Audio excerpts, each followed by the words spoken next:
Hi everybody, this is Bruce here. Welcome to my YouTube channel, Traveling with Bruce. Please subscribe to my channel today and become a key supporter of Traveling with Bruce by clicking the Patreon link. Enjoy the video. Hey everybody, how you doing? It's Bruce here with Traveling with Bruce. How you doing today? I got a story for you today that took place about 10 years ago, maybe 12 years ago, actually. And I'll never forget it. It's amazing. Anyway, the setting, I'm going to tell you where this took place. I used to live in Palm Desert, California for a time. And you ever get the chance to live in Palm Desert, California? Take it. There's a reason why that area is occupied by some of the richest people in the world. You got Palm Springs, then you have Cathedral City right next to it, 40,000 population cities, Rancho Mirage, Palm Desert, Indian Wells, La Quinta, Bermuda Dunes, Indio. The whole valley is about 250,000 people, and more wealth than you can imagine. Streets are clean, crime rate pretty low. Very nice place, and the weather for let's say 9 months of the year, fantastic. For 3 months of the year, kind of hot. But for the other 9 months, quite nice. And that's why the well-to-do of the world have their winter house in the desert, as we like to call it. Anyway, I was living in Palm Desert, which is right near Indian Wells, and I wanted to go golfing with a buddy of mine who had come down to visit me from Canada. And the routine that we had at the time was we would wait until about 1:30 in the afternoon or so, 1 in the afternoon, and head to a golf course and get what's called the twilight rate. So you can golf all the golf you can get in, say starting at 2 o'clock in the afternoon. All the diehard golfers, and of course you have to forgive me. 10, 15 years ago, I called people my age old people. Anyway. Here I am in my late 40s, early 50s, and I'm calling 65 and 7-year-olds old. Anyway, these guys and girls, they would tee off at 7, 8, 9 in the morning, and they'd be done around 12, And then they'd have lunch and socialize, go home, have a nap, and get ready for dinner. Not a bad life. Well, being the cheapskate that I am, and being the non-rich guy, being a poor man in a rich man's town, my buddy and I, we plotted our strategy that if we had a 2 o'clock twilight rate, and to give you an idea how much this is, $25, you get a golf cart, you can golf all you want, starting at 2 o'clock. And we get in 18 holes, because there's nobody on the golf course. The last golfers teed off at noon. And they're on the back nine by the time we start on the front nine. So we didn't catch anybody. It's fantastic. Anyway, we get there an hour before the 2 o'clock time. We get there at about 1. And we were golfing this particular day in 2005. It was, I think, February, maybe March. And we were at the Indian Wells Golf Resort. And you ever look it up on Google, you'll find gorgeous pictures of this resort. It's absolutely amazing. It's a 36-hole facility, if I recall. And there are 2 hotels there. There's a Westin and there's a Hyatt Regency. And the land that the golf course is on is owned by the city of Indian Wells. At least at this time it was, back in 05. So the city of Indian Wells, population of 10,000 people, owned this stretch of land that they put this championship golf course on. And we'd get there an hour before, and we'd get valet parking. That was standard fare. You just pull up your car, and a young guy would come give you a ticket, and you grab your bags, and they would take your bags to the starter shack if you wanted them to, but we'd say, no, we're going to go to the driving range. So we'd grab our golf bags, we'd walk over to the driving range, and we'd hit a bucket of balls, and then go to the putting green and putt away a little bit. And that would be about 1:45, and then we'd saunter our way into the clubhouse, and we'd see the golf pro or the guy behind the counter, and we would pay our $25 for our unlimited golf starting at 2 o'clock in the afternoon with an electric power cart. And so we paid the guy and made our way out to the cart and put the bags on there and had our last little bathroom break, got ourselves a little beverage to enjoy, and we drive, and we have to drive over this little bridge over kind of a wash that separates the clubhouse from the actual golf course itself. And so you drive across this bridge, elevated bridge, and we get over there, and the starter is waiting for us. And they still have a starter to see you off at 2 o'clock at the twilight rate. That's how fancy this club is. Most clubs would just say, "Go, we don't want to see anymore." Anyway, the starter is there, and we notice that there's a couple, like 3 folks in front of us that are getting ready to tee off, and he says, "Yeah, they're the first group off at 2 o'clock," and we said, "Yeah, heck yeah, let them go. We don't care. Let them play, because we're not fast golfers at all." And after the second, third hole, if it's just my buddy and I, we might start pulling out 2 or 3 golf balls at a time. And now we're taking 2 or 3 shots per, 2 or 3 tee shots, and then find the balls, put them in the middle of the fairway, and then shoot again. We're just hacking around, having a good old time. It's not a serious game for money or anything like that. Anyway, so these folks are teeing off, and off they go. And the starter says to us, "Hey, listen, I just got a call on my walkie-talkie here from the pro shop. There's a couple coming along that I'm going to put you with. It's a husband and wife, but only the wife is playing golf. The husband is driving the cart. If that's all right." We said, "Hey, no problem, because you take your chances when it's a twilight rate. For $25, you don't ask questions. You get what you get. You take what you get." So he says, "I think you're going to like these folks. They were here yesterday, and they're elderly, but they're quite nice." And I said, "Oh, great, okay." And then he says to me, "I think you might find the gentleman driving the cart. I think you might find him quite interesting." I said, "Oh, now you got my curiosity going. What's this guy all about?" He says, "Well, you'll find out for yourself, but he's quite well to do, and I think you're going to enjoy his company." Okay, great. So anyway, a minute or 2 later, we see a cart coming across the bridge that we just came across, and here's a gentleman wearing a fedora hat, and a woman sitting beside him, and one bag of golf clubs behind them. It's her bag, and they come up to the tee box, and she comes out, and she comes right up to us and introduces herself. Esther is her name, and well, hello, Esther. I'm Bruce. This is my buddy Gary. Pleasure to meet you. This is my husband, Jack. Well, hello, Jack. And I'm looking at this guy. I don't recognize him. It's an elderly gentleman. I found out at the time, I believe he was 96 years of age, something like that. And he had the fedora on, very, very stylish. And then he had on a kind of a jacket type of thing, and he was comfortably driving. He says, "Forgive me for not getting out of the cart. I'm just driving." I said, "Oh, not a problem at all." I didn't know he was 96 years old at that moment, but I could tell he was quite elderly. But he was together. He knew everything that was going on. He was certainly not senile or anything like that. He was sharp. Anyway, we had to wait for that other party to get going, and they're in the fairway now, hitting their second shot. So no big deal. And so we're kibitzing a little bit, and my buddy Gary, he's not as shy as I am, perhaps, or reserved. He's a little more forthright. He says to Esther and to Jack, he says, what's your last name? And so he says, Jack says, "Oh, my name is Jack Simplot."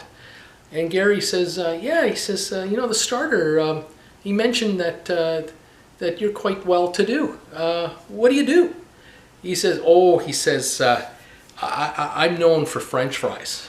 And I'm looking at my buddy. My buddy's looking at me, and, "You're known for French fries?" And he says, "Yeah." He says, "My company sells 35% of all the French fries McDonald's sells worldwide." Okay. "Yeah, you are well to do." Well, this started the conversation. We were having so much fun, and he seemed to enjoy us asking him questions, and I think he got a kick out of the fact that we didn't know who the heck this guy was, and so we needed to know everything about him. We had no idea. I didn't have any time to research this poor guy. I didn't know anything about him. Just met him 2 minutes ago.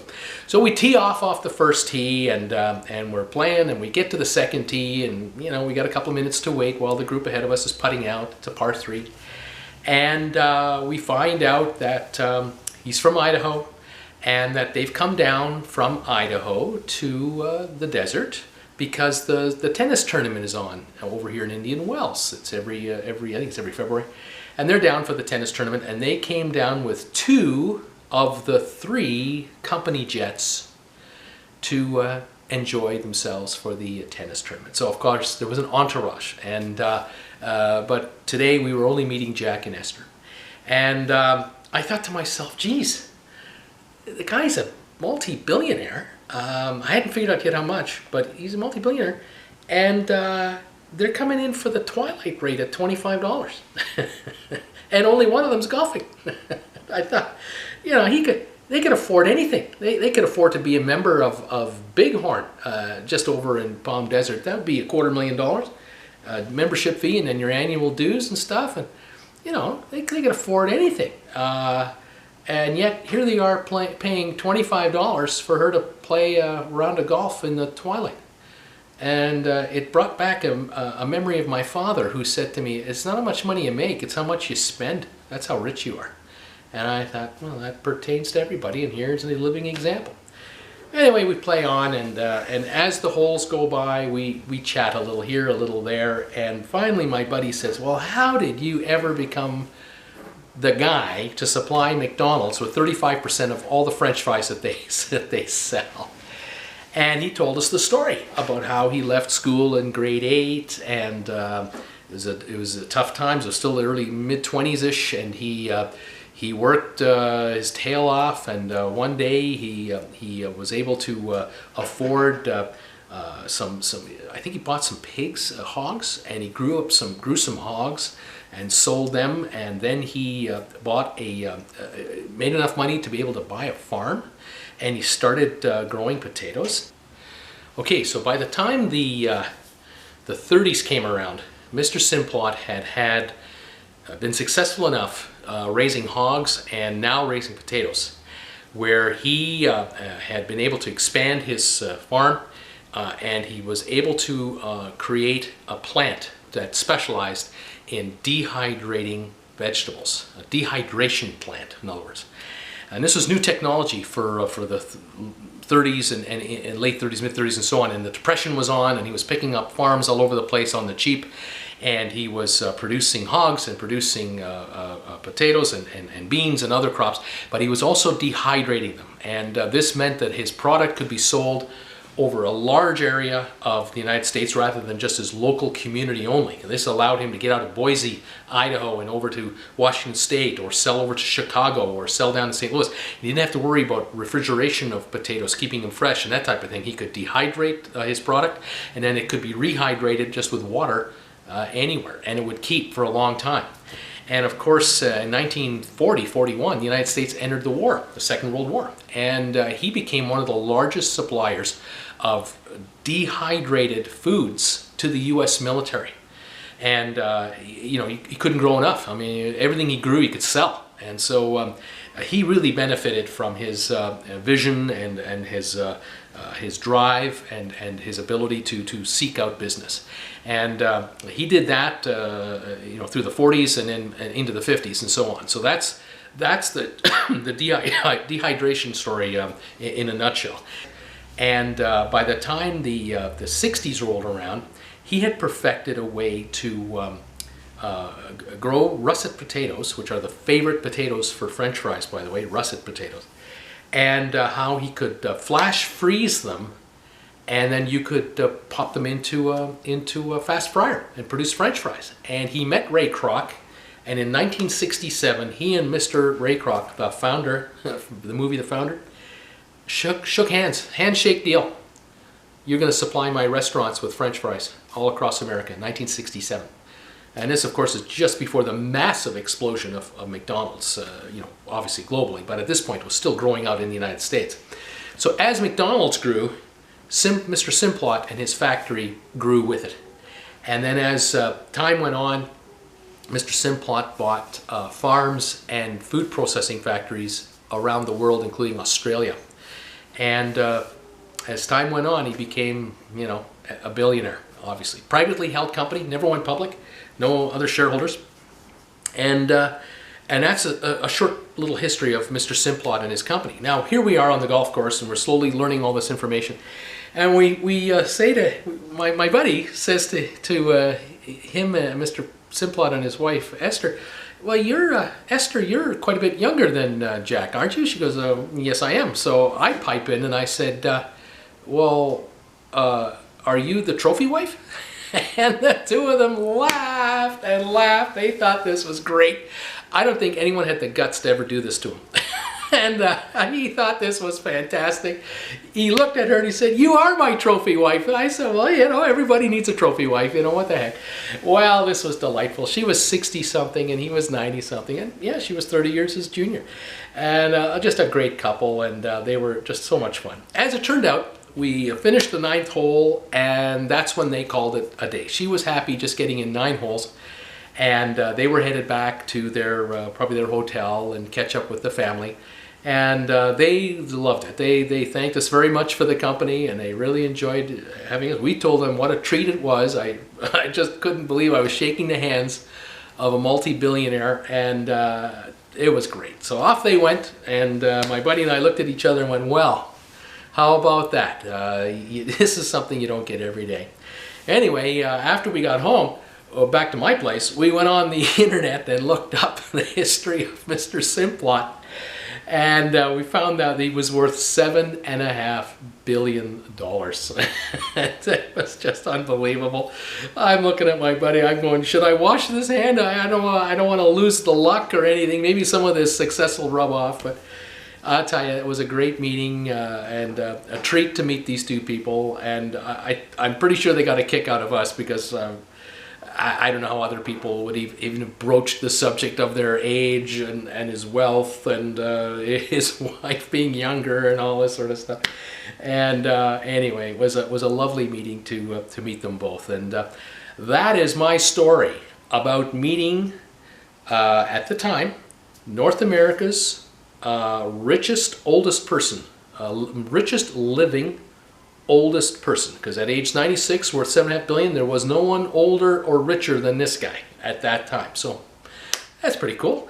And it was a treat to meet him, and we loved it. Anyway, that's my story. Thanks for watching Traveling with Bruce. I guess today it's traveling back in time. And if you like the video, give me a thumbs up. If you like any of my videos, check my playlists on cruising, on the hurricanes Maria and Irma. Check my videos on California, my videos on Germany. I got all kinds of playlists. And subscribe if you like the channel, and check out my Patreon page too. Thanks again. We'll see you next time on Traveling with Bruce.